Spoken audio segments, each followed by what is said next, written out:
Good morning, good afternoon, good evening, dependent on where you happen to be watching this screencast. We're looking at lesson number 4, and lesson number 4 is called Developing Code, Pseudocode. So welcome to you all, and let's make a start.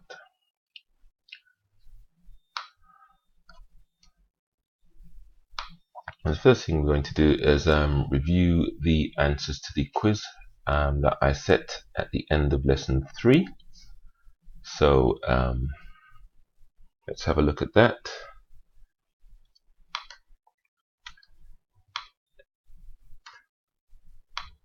So here are our questions.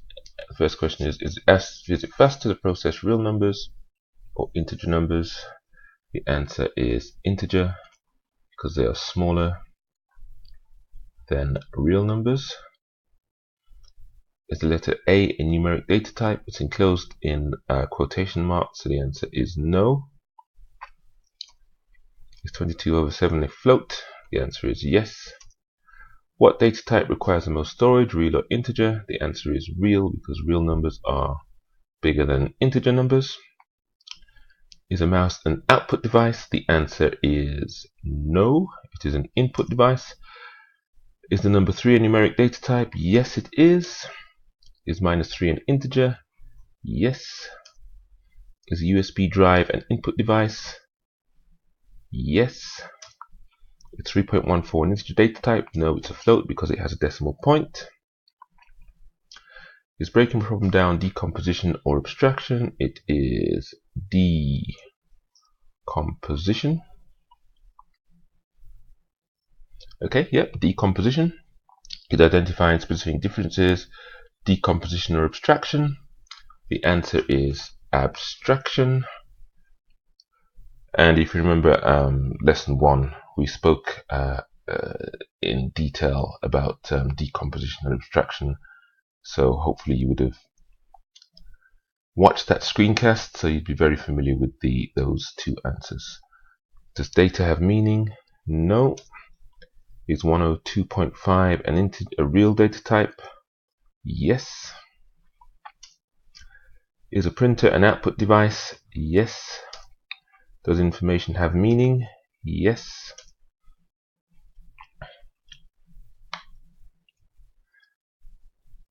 Is a keyboard an input device?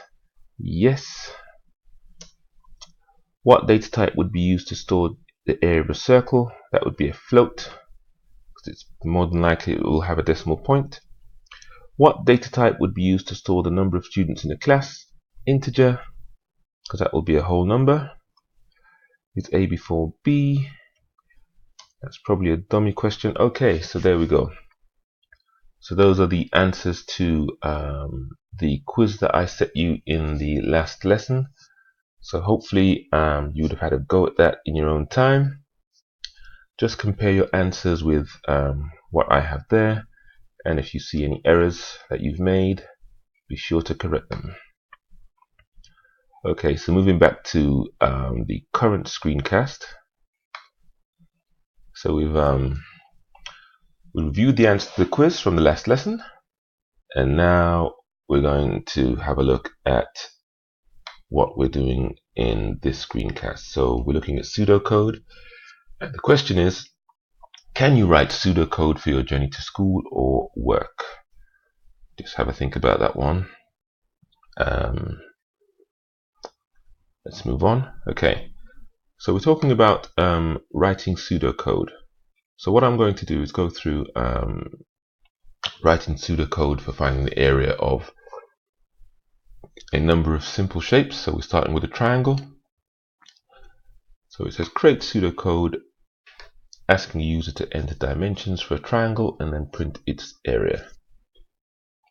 Okay, so if you have a go at that, feel free to pause the video at any time so that you can have a go at these exercises that I'm asking you to have a go at. So the answer is coming up on the next slide. Okay, so here we go. So in order to find the area of a triangle, We receive the base from the keyboard. We receive the height from the keyboard. And we create a variable called area, which contains the formula for calculating the area of a triangle. And we send that information to the display. So area of a circle. Again, the question is create pseudocode asking a user to enter dimensions for a circle and then print its area.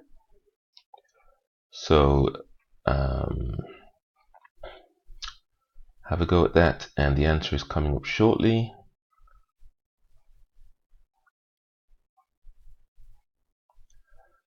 Okay, so here's the area of a circle. So we receive the radius from the keyboard, receive pi from the library, and again we create a variable called area, which contains a formula for calculating the area of a circle. Then we send the area to display. Moving on now to the perimeter of a rectangle.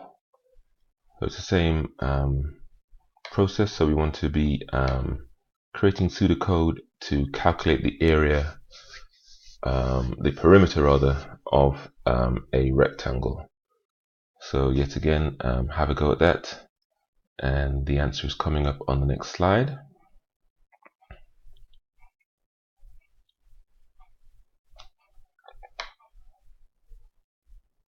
So here we go.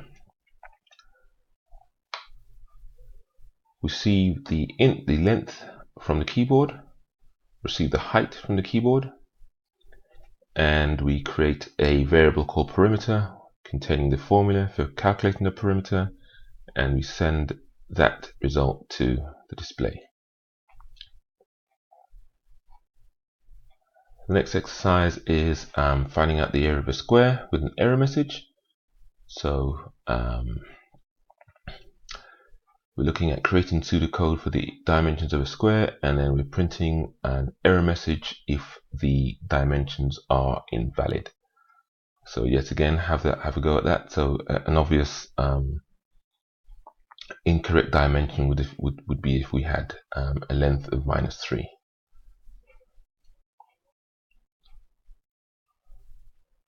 So here's a solution.